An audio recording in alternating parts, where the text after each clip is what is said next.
சேனையின் கர்த்தர் பரிசுத்தர் பரிசுத்தர் பரிசுத்தர். தேவன் இன்னைக்கு உலகத்துக்கு சொல்ல வர வாக்குத்தத்தம் என்னன்னா, ஆவி இல்லாத சரீரம் செத்ததா இருக்கிறது போல கிரியை இல்லாத விசுவாசமும் செத்ததா இருக்கிறது. இன்னைக்கு தேவன் விசுவாசத்தை குறிச்சுதான் தேவன் என்கிட்ட பேசினாரு. என்ன அப்படின்னா, ஃபேனை தான் தேவன் காமிச்சாரு. ஃபேன் என்ன பண்ணுது? ஃபேன் மேல தொங்கிட்டு இருக்கு.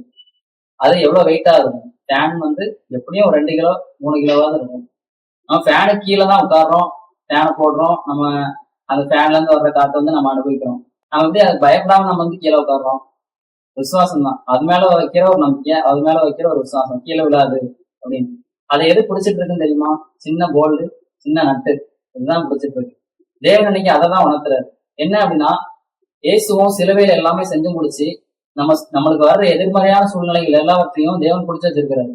நம்மளை கீழே விழவிடாதபடி நம்மளுக்கு எதிர்மறையான சூழ்நிலைகள் எல்லாவற்றையும் பிடிச்சு வச்சிருக்கிறார். நம்மளை எந்த ஒரு எதிர்மறையான சூழ்நிலையும் நம்மளை நெருங்க விடாதபடி தேவன் எல்லா எதிர்மறையான சூழ்நிலையும் பிடிச்சு வச்சிருக்கிறார். நம்மளுக்கு தேவன் ஆசீர்வாதத்தை தந்திருக்கிறார். நம்ம அனுபவிக்கத்தக்க சகலவித ஆசீர்வாதமும் நம்ம ஆசீர்வதிச்சிருக்கிறார்.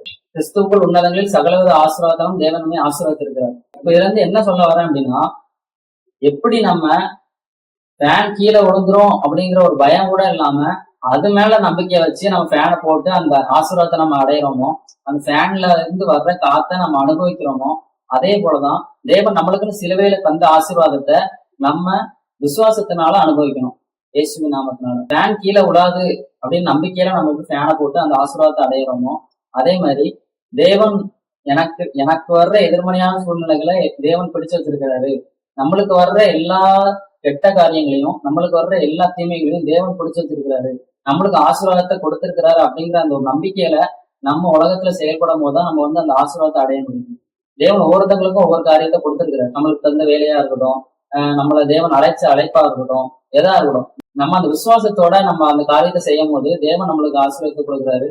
அந்த ஆசீர்வாதத்தை நம்ம அடையிறோம். வேதத்திலேயே இதான் சொல்லுது. யோசுவா எப்படி கானானை சுதந்திரிச்சான்? விசுவாசத்தினால கானானை சுதந்திரிச்சான். 10 பேர் எதிர்மறையான காரியங்களை கானான்ல நடக்கிற எதிர்மறையான காரியங்களை பார்த்துட்டு எதிர்மறையான காரியங்களை சொன்னாங்க. அவங்களால கானானா சுதந்திரிக்க முடியல. இங்க இன்னொரு 2 பேர் போறாங்க, யோசுவாவும் காலேபும். என்ன செஞ்சாங்க?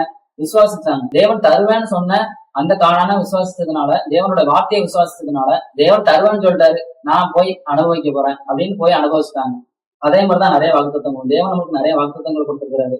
நான் சொன்னதை செயலும் மூலம் உனக்கு கைவிட மாட்டேன், நீ கோடா கோடியா பெருகுவேன், நீங்கள் இப்பொழுது இருக்கிறதை பார்த்தும் 1000 மடங்கு அதிகமாகும்படி ஆசீர்வதிப்பேன் அப்படின்னு நிறைய வாக்குத்தத்தங்களை கொடுத்திருக்கிறாரு. அப்படிங்கிறப்போ தேவன் மேல நம்பிக்கை வச்சு நம்ம ஒரு காரியங்களை செய்யும் போது அது கண்டிப்பா வாய்க்கும். இயேசுவின் நாமத்தினால விசுவாசத்தை கொண்டு எல்லா காரியங்களையும் செய்வோம், ஆசீர்வாதத்தை அனுபவிப்போம். இயேசுவின் நாமத்தினால ஆமென். அவிசுவாசத்தை, சந்தேகத்தை, பயத்தை இயேசுவின் நாமத்தில் கட்டுகிறேன். விசுவாசத்தை இயேசுவின் நாமத்தில் கட்ட வைக்கிறேன். இந்த வீடியோ பார்க்குற எல்லாரையும் இயேசுவின் நாமத்தில் ஆசீர்வதிக்கிறேன். இயேசுவின் நாமத்தில் ஆமென்.